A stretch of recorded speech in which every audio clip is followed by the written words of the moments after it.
voy con un poco de prisa. Me firma que yo ya los tengo vendidos. Ojalá te paguen algo. Además, con esta firma, no sé si lo que pueden es descontarte en lugar de pagarte. Menuda tareíta te toca, escribía nuestro protagonista de hoy a la elección como presidente de Uruguay, a Pepe Mújica, y hacemos esta frase nuestra en el piquete de CGT Metal Madrid, recibiendo a una de esas figuras relevantes que han sido parte de la construcción de lo que él llama como la América de acá abajo. Un intento de construcción popular dignificando a la clase obrera e indígena latinoamericana frente a la idea de una América del Sur como patio trasero de Estados Unidos. Hoy tenemos en el piquete de CGT Metal Madrid a Quinto Lucas.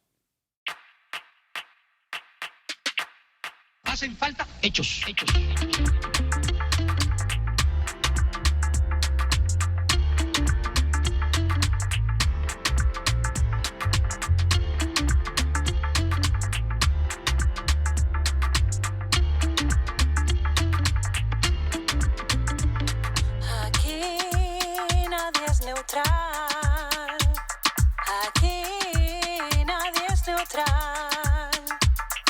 Piquete, CGT Metal Madrid.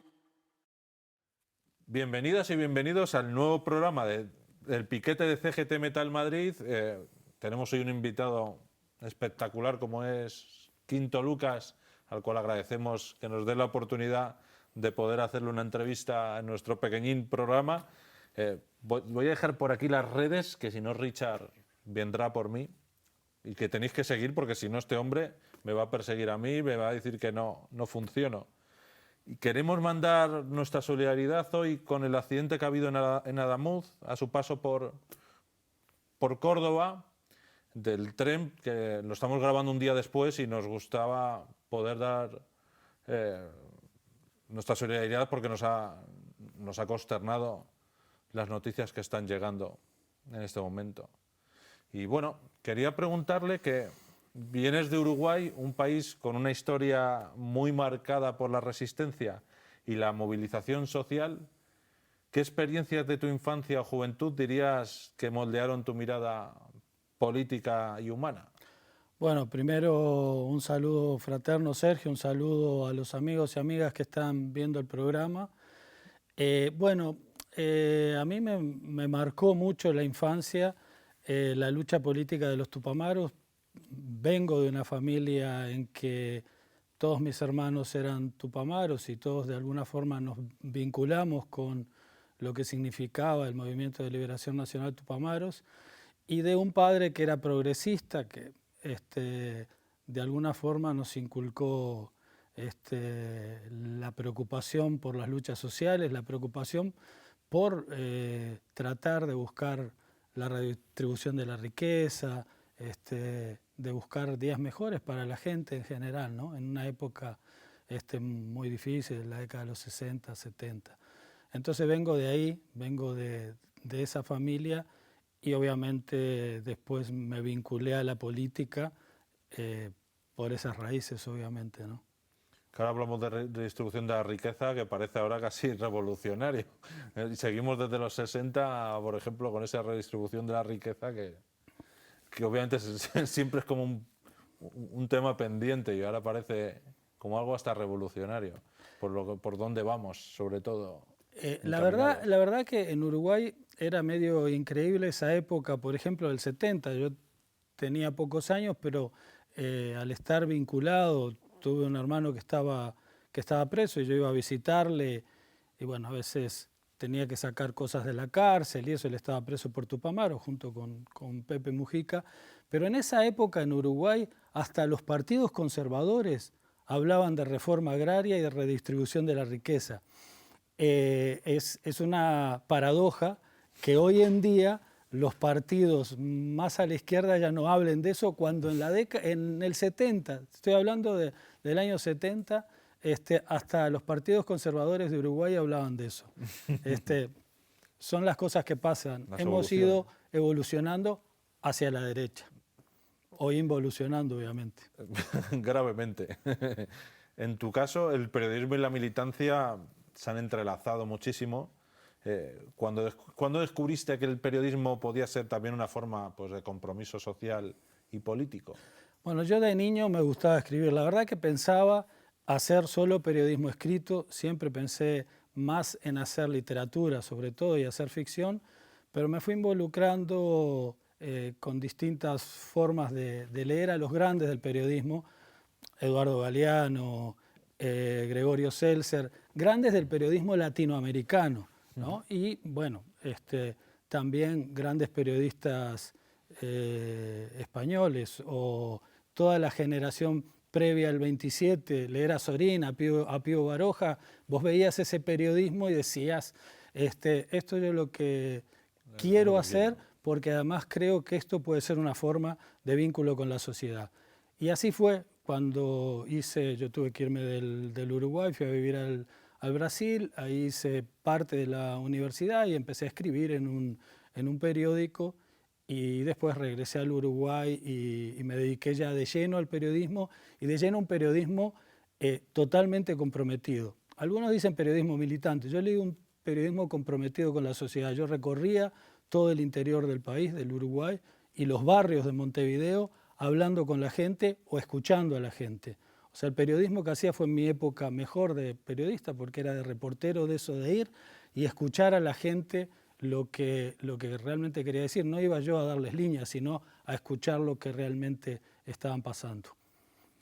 Y has estudiado y escrito mucho, como decías al inicio, sobre el Movimiento de Liberación Nacional Tupamaros.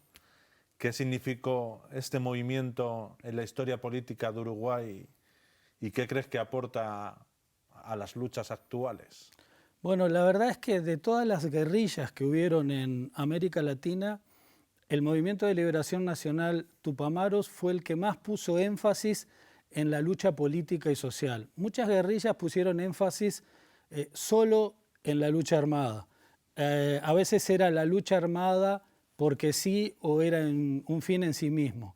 El Movimiento de Liberación Nacional, más allá de aplicar también la lucha armada, obviamente, el centro era la lucha política y social. El centro era el vínculo con la sociedad, con los sindicatos, con los barrios, ¿no? Esa era la esencia. La lucha armada era una herramienta dentro de esa lucha política y la lucha social. Y eso, más allá de que el movimiento fue derrotado y que 9 de sus dirigentes estuvieron presos con torturas tremendas, porque la dictadura los tomó como rehenes, si había alguna acción, ellos iban a ir siendo asesinados de uno en uno. Más allá de eso, cuando termina la dictadura, cuando se inicia la democracia, el movimiento tiene esa capacidad de apertura, de ir a escuchar a la gente. Y se empieza a reorganizar en una fórmula que se llamaban las mateadas. Las mateadas en el Uruguay se toma el mate, iban por los barrios los compañeros conversando con la gente.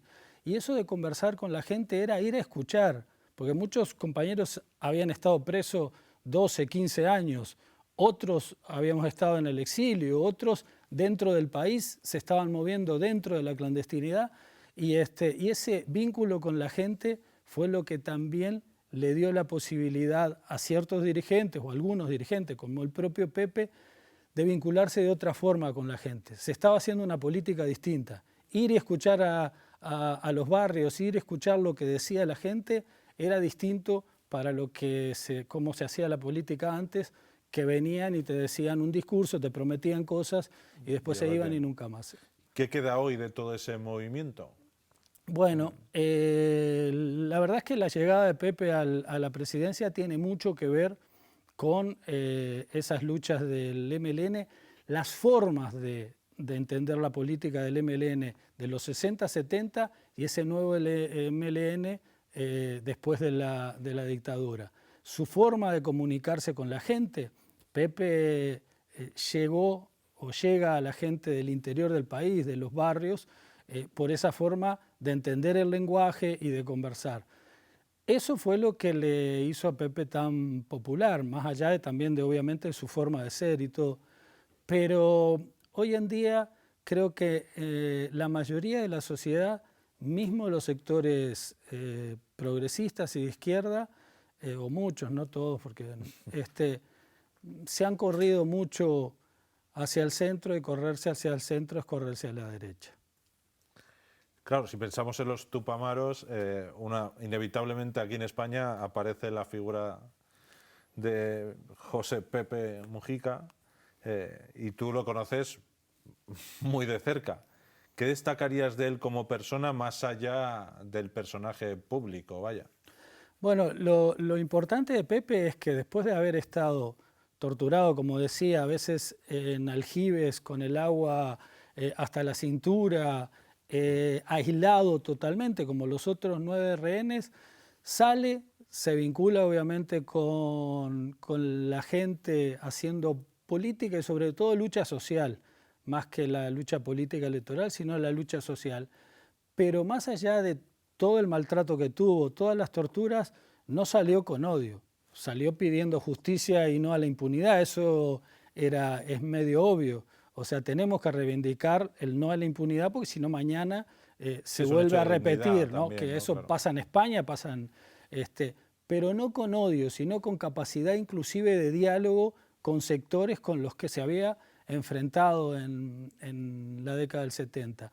Pero además, sobre todo, la capacidad de entender el lenguaje de la gente. Nosotros teníamos, sacábamos un periódico que se llamaba Mate Amargo, él era columnista, yo era encargado del interior del país, y siempre nos reuníamos ahí en la redacción, y una de las cosas que más hablábamos con Pepe era el tema de cómo llegar con el lenguaje a la gente. A veces los intelectuales, estoy refiriéndome al Uruguay, los intelectuales de Montevideo se reunían en los cafés a conversar con una claridad ideológica muy grande, pero no tenían ninguna capacidad de comunicarse con la gente, ¿no? Y Pepe entendió de que había que comunicarse con la gente necesitaba entender el mensaje, pues si no, y para entender el mensaje tenías que utilizar su mismo lenguaje. Y eso era un estudio permanente del viejo. Y ese también era algo permanente del propio periódico que manejaba un lenguaje muy acorde. No es bajar el lenguaje, es entender que el pueblo o los pueblos o las distintas culturas tienen distintas formas de hablar que hay que entenderlas y respetarlas, ¿no? Entonces cuando se ve desde la intelectualidad, desde arriba, nunca se va a llegar a una comunicación directa con el pueblo. La vida te llevó a Ecuador, donde participaste en procesos políticos muy relevantes. ¿Qué te llevó a Ecuador y qué encontraste allí, tanto a nivel social como político? Bueno, yo me casé con una ecuatoriana en Uruguay, que vivía en Uruguay, que en realidad estaba exiliada en Uruguay. Yo había salido del país de Uruguay en el año 80 y cuando regresé dije, no salgo más. Bueno, finalmente terminamos yendo a Ecuador y yo dije, voy por 1 año, 2 años y me regreso porque no voy a volver a salir del país. Bueno, son más de 30 y pico de años y la verdad es que una de las cosas que me vinculó mucho al Ecuador es el movimiento indígena.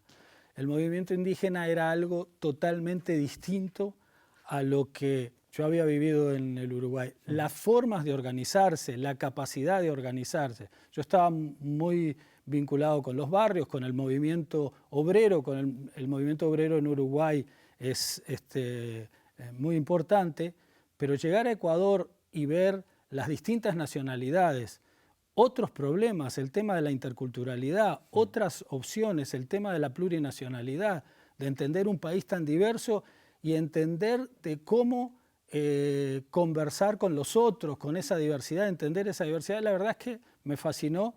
Me vinculé al movimiento indígena, a la CONAIE, que es la Confederación de Nacionalidades Indígenas del Ecuador, y de ahí ya me quedé muchos años. Después estuve en el gobierno de Rafael Correa y, bueno, en tantas cosas. Hice periodismo, obviamente, mucho tiempo hice periodismo en diarios del Ecuador. También saqué un periódico que era un periódico alternativo. Entonces el Ecuador para mí fue casi que un descubrimiento de una América distinta.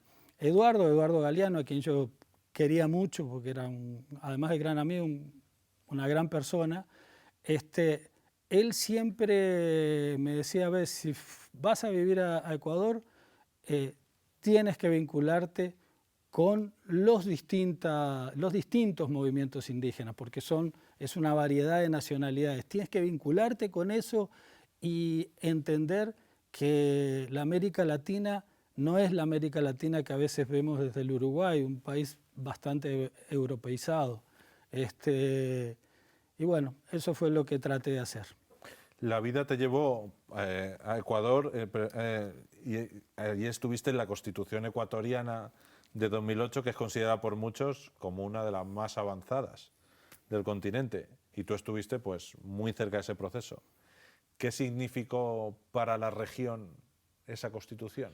Bueno, la Constitución ecuatoriana es un hito porque solo el hecho de reconocer los derechos de la naturaleza ya es algo que no hay en ninguna constitución del mundo.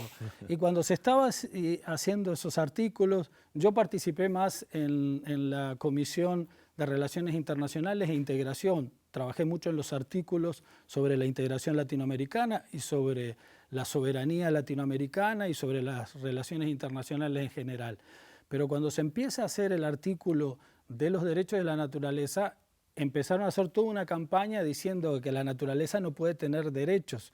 ¿Cómo la naturaleza puede tener derechos? Y bueno, ahí empezamos a mostrarles lo que estaba ocurriendo en el mundo, todo lo que vemos ahora con el cambio climático, todo lo que se está viendo, y bueno, dimos toda una batalla que al final la ganamos, y bueno, la Constitución ecuatoriana finalmente, uno de sus puntos fundamentales son los derechos de la naturaleza. Pero en general los derechos de las diversidades, los derechos de las mujeres, los derechos indígenas, la plurinacionalidad, el reconocimiento a los idiomas indígenas, todo eso se plasmó en la Constitución. Y a nivel internacional, la reivindicación de la integración latinoamericana son hitos dentro de lo que es América Latina. Para muchos en América Latina estaban muy marcados por determinadas constituciones muy conservadoras, y esto fue una ruptura.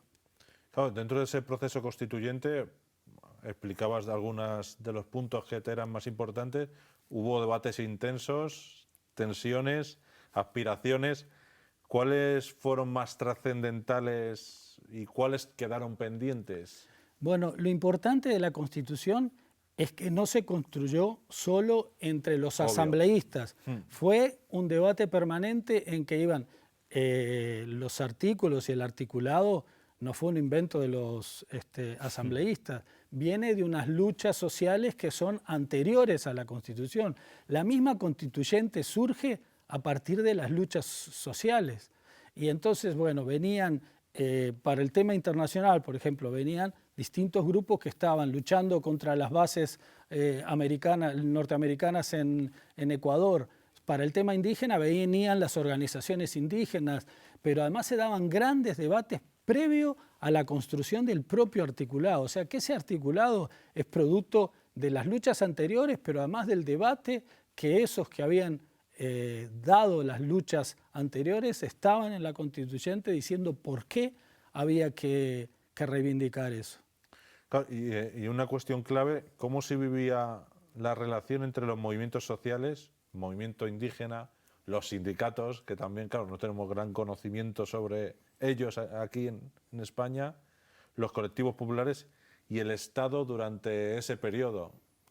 Bueno, la verdad es que en Ecuador las centrales sindicales, hay varias centrales sindicales, pero las centrales sindicales fueron perdiendo fuerza desde la década de los 80, porque también hubo un país que perdió sus industrias, un país que perdió, digamos, trabajadores, y fue quebrándose la organización sindical. Entonces los sindicatos no tenían tanta fuerza, pero obviamente que participaron. El movimiento indígena fue fundamental, porque el movimiento fue clave, porque además el movimiento indígena se transformó en el gran movimiento social del país, no solo en reivindicar sus propuestas y las propuestas indígenas, sino que también reivindicaban las propuestas de país. O sea, se transformaron en lo que antes eran las centrales sindicales. Hubo un vínculo muy fuerte con el Estado, el gobierno de Rafael Correa, más allá de que obviamente que también hubo intereses. El gobierno de Rafael Correa también tenía sectores a la izquierda y sectores que de repente insistían en que no se dieran determinadas cosas, pero él como presidente se jugó mucho por escuchar y entender lo que proponían. Esa realidad. Y lo que proponían los trabajadores y lo que proponían los indígenas, y además tener una relación mucho más fluida. Y eso la verdad que a la constituyente le marcó. Y hay una cosa interesante. Hace un par de meses hubo un plebiscito en el Ecuador, que tal vez no se difundió mucho a nivel internacional, en el que el presidente actual, Daniel Noboa, que es el más rico del Ecuador y uno de los más ricos de América Latina, que además se mueve desde la presidencia como un patrón. Realmente él asume su condición de patrón desde la presidencia de la República. Bueno, él llamó a un plebiscito creyendo que además lo iba a ganar, en que una de las preguntas era permitir las bases militares extranjeras, como había antes del gobierno de Rafael Correa, y otra de las preguntas era llamar a una nueva constituyente y prácticamente liquidar la constitución actual. Y increíblemente, para muchos, para mí no, porque creo que la gente finalmente muestra lo que piensa, a veces no lo muestra directamente movilizándose, pero bueno, a veces lo muestra a través de lo que es el voto. La mayoría de los ecuatorianos votaron por mantener la constitución actual, no hacer una nueva constituyente, y votaron también contra las bases militares extranjeras. En un mundo como el actual, con Trump de presidente, con todo lo que ha pasado en Venezuela, con lo que está pasando en el mundo, el hecho de que Ecuador se involucrara y permitiera bases de Estados Unidos en el Ecuador era de nuevo ser un país parte del ataque a la propia América Latina. Entonces, la verdad es que la Constitución sigue siendo reivindicada por los propios ecuatorianos y ecuatorianas. Claro, acudiendo a ese Ecuador de hoy de Noboa, ¿qué nos puedes decir de cómo está la situación hoy en Ecuador? Ya que al otro lado del charco pues podemos hacer análisis, pero no con mucha profundidad, ya que vivimos también en un propio tsunami informativo. ¿Qué análisis realizarías sobre el Ecuador de hoy y cómo habéis llegado hasta aquí? Bueno, la verdad es que el presidente actual, como decía, sí, Daniel Noboa, es jefe, digamos, de una familia que es la más rica del Ecuador, una de las más ricas de América Latina. Ahora, ahí se ve, antes los ricos o la oligarquía tenía intermediarios, entonces ponía a los políticos. Ahora en América Latina asumen directamente. Ahora ya no creen en los políticos y tienen que reivindicar sus cuestiones y sus intereses directamente. Y bueno, y lo que pasa en Ecuador son barbaridades, por ejemplo, como que él se elimina el pago de impuestos, tenía deudas con impositiva y se eliminó 70 millones de dólares del pago de impuestos. Hay una represión permanente a los trabajadores públicos y a los trabajadores que más o menos se movilizan, y al movimiento indígena. El movimiento indígena hizo un gran levantamiento, una gran movilización, casi de un mes, en septiembre del año pasado, y la represión que hubo fue un tipo de represión distinta a la que se daba antes, porque antes los militares ecuatorianos, la mayoría de los militares ecuatorianos son indígenas o son venidos de... Entonces tenían como cierto respeto de no atacar tanto cuando había, o no meterse cuando había movilizaciones. Ahora fueron, bueno, 3 muertos asesinados, porque además fueron asesinados, se muestran las cámaras, la toma de un pueblo, de una ciudad en el norte de Ecuador, que fue tomada por 5.000 militares, más otro tanto de policías y todo. O sea, otras formas distintas de encarar la represión se vieron en ese... Y eso es manejado por Noboa, que además su forma de hacer política es de entera sumisión a Trump. Pero de entera sumisión similar a lo de Corina Machado, porque finalmente Trump también lo ningunea, también lo trata así como un personaje que, como es tan sumiso, lo maltrata, igual que a Corina Machado, que dice que no tiene ninguna representatividad. A Noboa igual, Noboa para reunirse con Trump tuvo que pagar en una cena de distintos medios de comunicación y distintos personajes del jet set, tuvo que pagar una gran cena para poderle ver y por lo menos reunirse ahí. Trump ni siquiera lo recibe o lo recibía Noboa. Sí, es como el perro que defiende al amo, pero duerme en el jardín. Así es, seguro. Posteriormente a tu trayectoria, trabajaste también en UNASUR, un espacio que fue clave para la integración regional. ¿Qué representó UNASUR para América Latina en ese momento de la historia? Bueno, UNASUR, yo trabajé en UNASUR siendo vicecanciller de Ecuador, es cuando estábamos formando UNASUR. La verdad es que UNASUR, hay varios procesos de integración a América Latina. Está CELAC, que es más de toda América Latina, y UNASUR es solo de América del Sur. La verdad que fue un proceso interesante por todo lo que se consiguió como unidad política. En ese momento la mayoría de los gobiernos eran de progresistas, de izquierda, con las distintas variables que había, y había algunos gobiernos de derecha.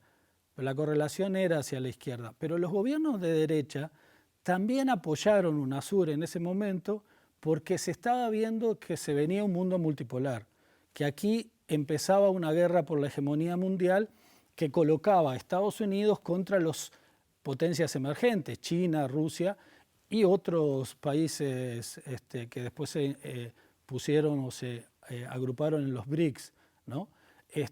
Entonces, desde América del Sur lo que se veía es que para entrar en ese mundo, para que te escuchen mínimamente, no íbamos a estar separados. Más allá de que haya grandes países como Brasil, era necesario trabajar en conjunto como un gran polo dentro del mundo. Y eso fue lo que logró UNASUR, pero además UNASUR empezó a trabajar a nivel de los distintos temas. Por ejemplo, el tema militar, toda la América Latina se movía dentro de la seguridad, de la doctrina de la seguridad nacional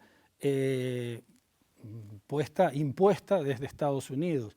Sin embargo, se creó tesis y doctrinas desde América del Sur totalmente desvinculadas de lo que era Estados Unidos, y entonces en el tema militar, en el tema de defensa fue importante, pero después en el tema de salud, que había un trabajo conjunto desde los distintos países, hasta de compra de medicamentos genéricos, o sea, se logró trabajar en conjunto desde los distintos países.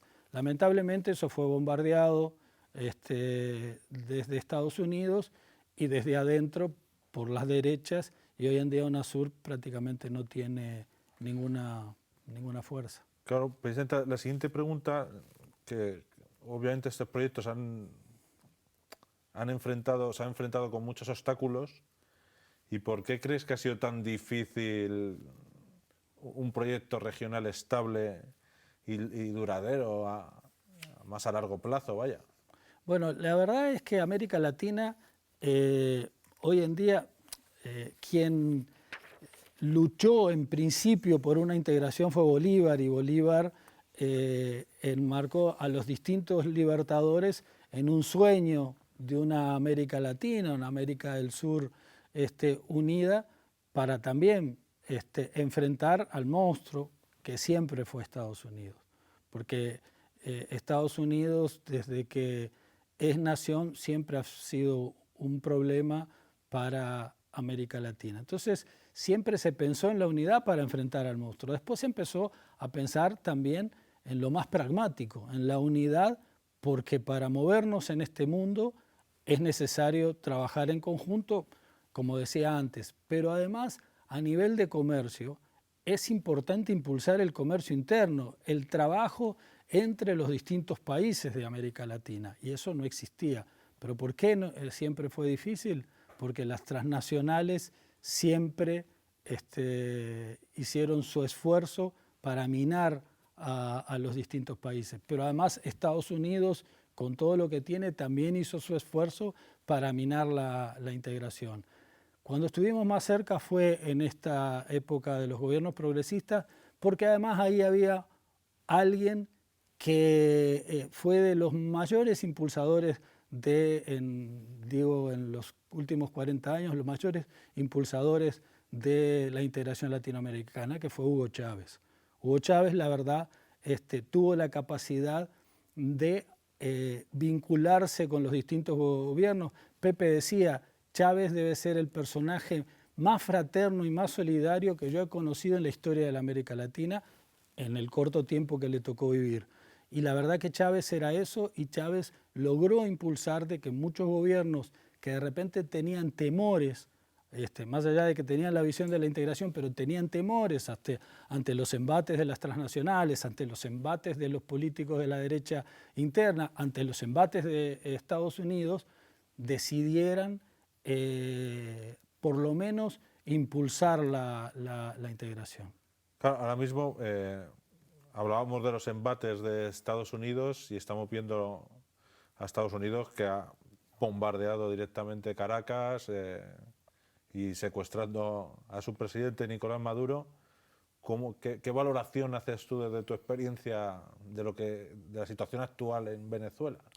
Bueno, yo creo que Estados Unidos tenía muy claro que no podía invadir Venezuela por tierra porque iba a ser una matanza y le iba a costar mucho.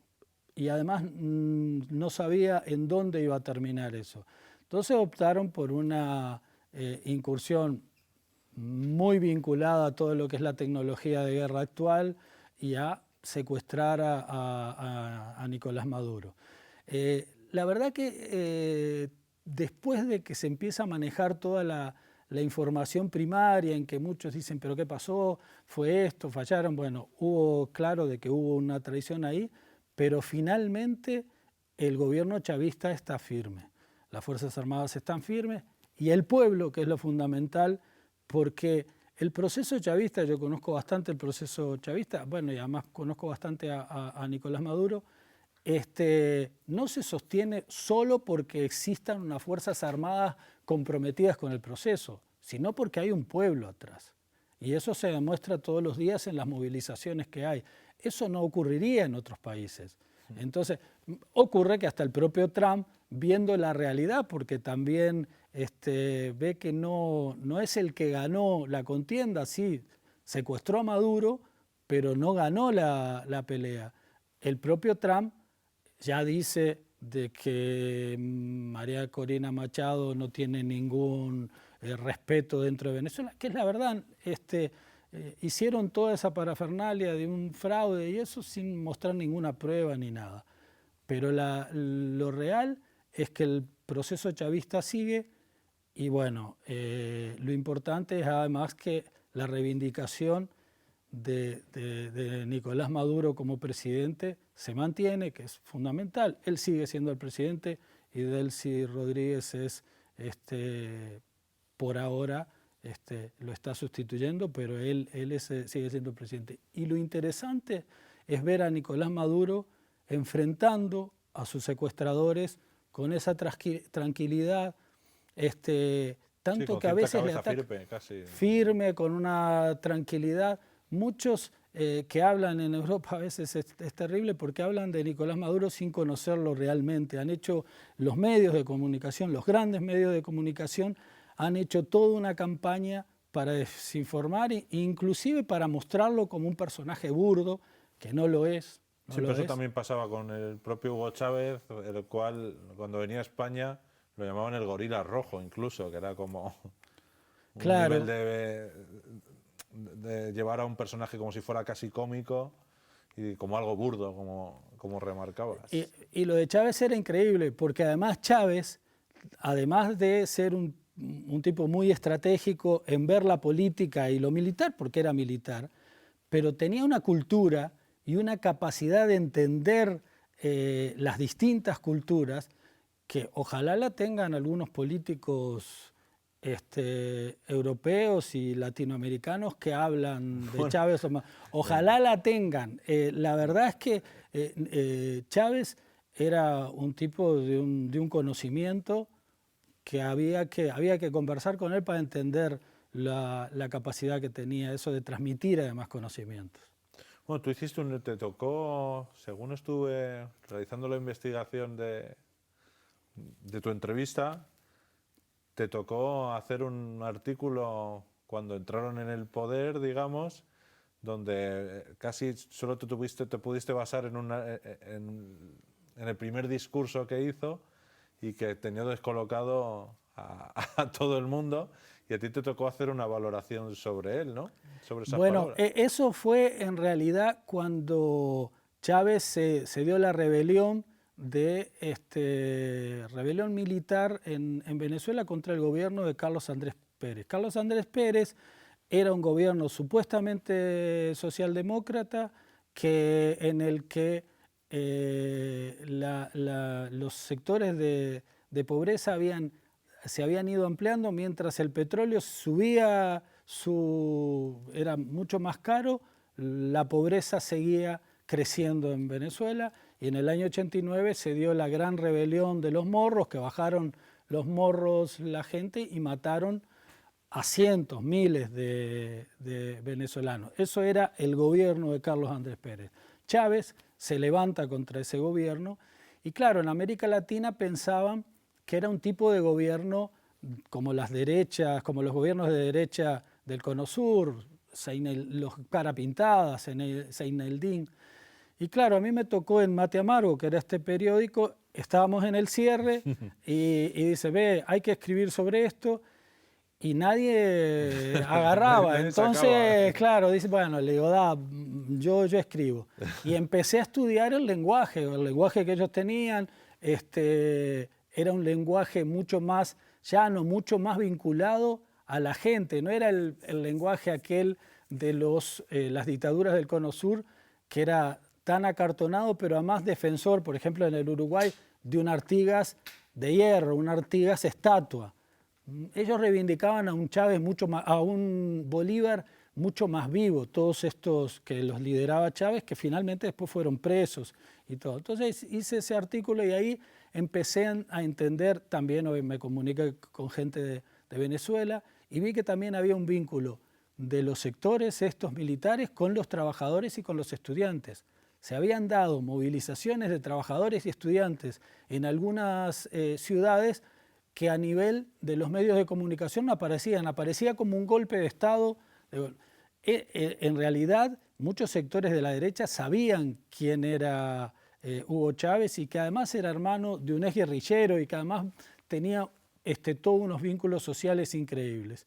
Bueno, me tocó hacer ese artículo y a veces lo leo de nuevo y digo, bueno, yo aposté por la duda. Dije, yo no creo que estos rebeldes sean como los de América Latina o como las dictaduras. Yo me puse un poco en tu papel y dije, me da responsabilidad tener que opinar sobre algo que aún está, a veces la realidad es difícil desde el presente justo hacer una valoración. Yo me puse en tu piel y dije, wow, la apuesta que hiciste, que fue... También uno cuando es periodista más joven se enfrenta más y se larga larga más. También después uno empieza a decir no, a pensar, y la verdad es que me atacaron muchísimo dentro del Frente Amplio diciendo estás reivindicando a un golpista. Y yo dije, bueno, el tiempo dirá. Veamos. En el piquete de CGT Metal Madrid hablamos siempre de la unión de cultura y sindicalismo. Desde tu experiencia, que es muy amplia, ¿qué papel juega la cultura, como puede ser la literatura, la música, el arte, en las luchas sociales? Bueno, primero es claro que la opresión no es solo política y económica, es sobre todo a nivel subjetivo de la sociedad. Si la sociedad está tan oprimida es porque desde la cultura se le oprime, desde los medios de comunicación. Entonces, lo que pasa a veces con la izquierda en general es que no le dan la importancia que tiene la cultura. La creación en general, la creación, el arte, la literatura, la música, esa capacidad de vincular la cultura con la lucha política a veces es difícil. Pero además tenemos que entender que el trabajo intelectual debe ir pegado al trabajo manual. El trabajador necesita el trabajo intelectual para tomar conciencia mucho más fácil de la conciencia que toma la conciencia de clases con su trabajo manual. Necesita fortalecer eso y necesita de alguna forma el trabajo intelectual. Y los trabajadores intelectuales necesitan del trabajo manual para entender lo que es la lucha de clases. Entonces, ahí soy muy marxista. Yo creo que los trabajadores deben ser trabajadores intelectuales y manuales desde las distintas formas de lo que es. Pero además la cultura hoy tiene un concepto mucho más amplio. No es solo las bellas artes, no es solo la literatura, es las culturas. Hay una necesidad de entender lo que son las distintas culturas y las diversidades.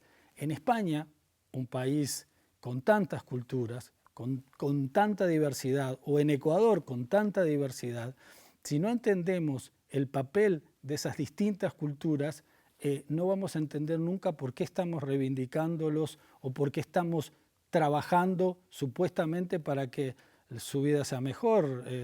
Me estoy refiriendo a los indígenas y a las distintas culturas que existen, como no me voy a referir a España, pero ustedes lo saben, las distintas nacionalidades y todo lo que significa. Entonces la cultura tiene un papel fundamental en la lucha política y social.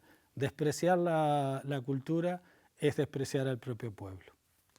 Por eso nosotros como obreros y sin ser especializados intentamos hacer un programa precisamente donde juntemos la cultura y el sindicalismo acompañados de profesionales como Rojo y Negro, que son unas maravillas de personas y a veces hasta graciosas. Solo una cuestión para acotar, que la lucha ideológica es una lucha cultural. Sin duda. O sea, si no damos esa lucha cultural, estamos perdiendo de antemano. No es solo la lucha política y la lucha económica directa y la reivindicación económica. La lucha ideológica es sobre todo cultural. Y si vemos el trabajo que hacen los grandes medios de comunicación, que tienen muy clara su conciencia de clases, a quién defienden, obviamente de nuestro lado tenemos que entender que esto es una batalla, y es una batalla cultural. No, yo en el sindicato me considero un propagandista, o sea, más creo mucho en la propaganda porque para propaganda la que hacen los grandes medios de comunicación, con gente que cobra más de 4 millones de pavos Claro. y que está haciendo pues un patronismo a las empresas y a la burguesía, vaya. Claro, y otra cosa, disculpa que me entienda, ¿no? Bueno. Pero si nosotros vemos las grandes luchas sociales, las grandes revoluciones, los grandes cambios que se pueden haber dado en lucha por los derechos, siempre estuvieron vinculados a los teatreros que iban a los distintos, bueno, aquí en la Guerra Civil, que iban a los distintos pueblos a trabajar desde el teatro, pero trabajar con la gente, a los músicos en América Latina, en los 70, 60, no se puede entender la América Latina sin los cantantes, sin Víctor Jara, sin Daniel Biglietti, sin toda esa lucha cultural que se dio. Entonces es fundamental. Hoy en día no se puede entender las luchas sociales en general sin los grupos de música, sin los escritores comprometidos, a pesar de que ya no es como en la época de los 70, 80, en que la mayoría de los escritores estaban comprometidos. Hay muchos escritores comprometidos con Con los su patrones bolsillo. y con su bolsillo. Eso es una pena porque a eso sí ha cambiado, pero hay muchos grupos de música, teatreros, que sí están vinculados y comprometidos con la sociedad. Ya tenemos una sección que se llama Unos cuantos piquetitos y que saldrá aquí,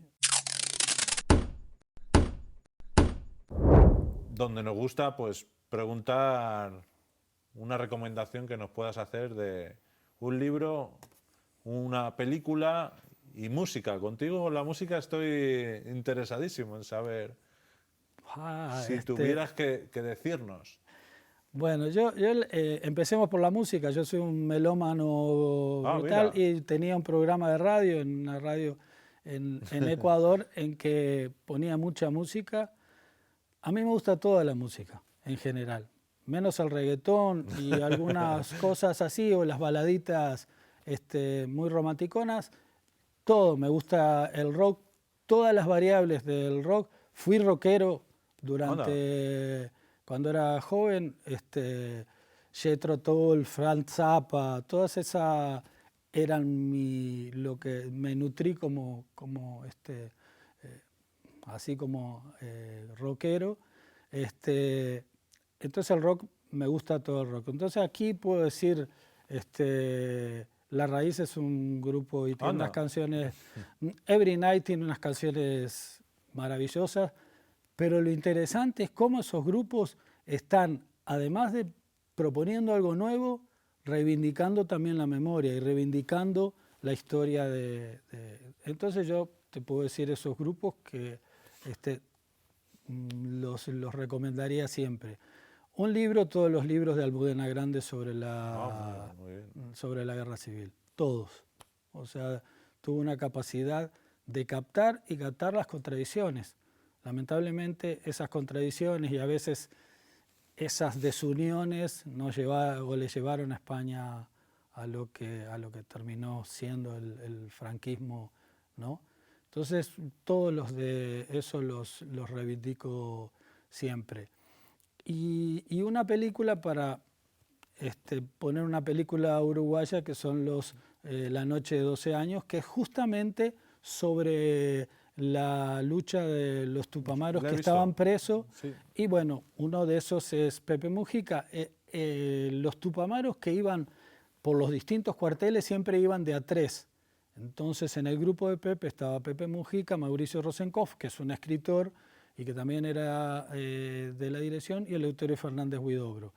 Esa película es muy dura porque además el personaje de Pepe muestra todo lo que significó sus conversaciones con la madre. Son cosas, son duras, pero nos muestran lo que es la realidad de la América Latina, lo que fue la realidad, y lamentablemente sigue siendo, porque cambiaron las cosas, pero sigue habiendo otro tipo de plan Cóndor, sigue habiendo otro tipo de represión, sigue habiendo una opresión general. Por lo tanto, esas películas son fundamentales. Bueno, y hasta aquí ha llegado nuestra entrevista y queremos reivindicar que se lea a Quinto Lucas, porque creo que es historia viva de lo que ha habido en América Latina, sobre todo con Ecuador y Uruguay, y sobre todo agradecerte de corazón que hayas tenido este tiempito con nosotros, y hasta aquí hemos llegado. Gracias. Váyase. Gracias.